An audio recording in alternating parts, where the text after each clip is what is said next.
Hi, this is Igor of Dreamslain. I'm today going to talk about my guitars. This is my main guitar. This is the guitar I play at rehearsals, in studio and live. This is my favorite guitar and I think I will always play this guitar. I got it when I was 18 and it has stayed with me since. It's a Les Paul baritone. That means it has 24 frets, but a standard Les Paul scale, meaning that I had to add 2 frets up here. So it's a bit longer than the usual Les Paul. And it's what I would call a, like you had in the 80s, a super strat. This is the closest I feel I get to a super Les Paul. 24 frets, a whammy bar, and also at the back here, locking tuners. So this is basically what I play on every song. It's quite comfortable both for lead and rhythm.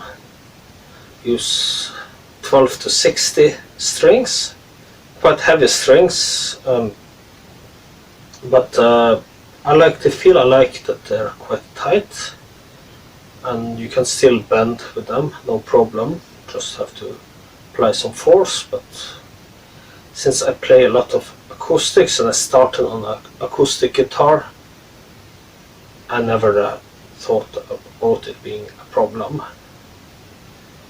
Other people will probably hate my setup, but I like it. So this was the main guitar. Now we go to the backup guitar, which I use in studio and also if I break a string live. Also a Gibson S3, also a 24 fret version, but this is standard length. Here they quite wisely add the frets at the bottom, a bit like say Tony Iommi's signature model, although I don't think this has anything to do with Tony Iommi beyond the shape that he also used and many other famous guitar players used. Not very much exciting to tell about it, other than it's an S3 with 24 frets, which I think is cool. Guitars I only play in the studio. This is a 12 string by Maestro, which is a Gibson owned company that produces cheap guitars. I had it professionally set up for more than the price of the actual guitar I got used on eBay, and I'm very happy with the result.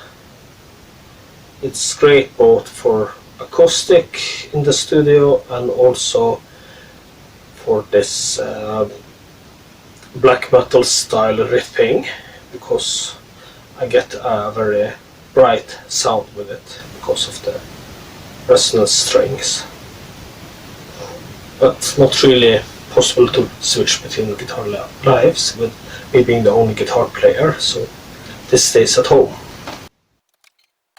On studio recordings I also play the bass guitar in addition to Anna's bass pedals, while live it's only bass pedals. Again, cheap bass, but had it professionally set up and it sounds okay for my use. I wouldn't really, if I played a lot of bass I would probably upgrade, but to just follow the rhythm guitar in the studio it's fine. Just have it properly intonated and new strings. It sounds good.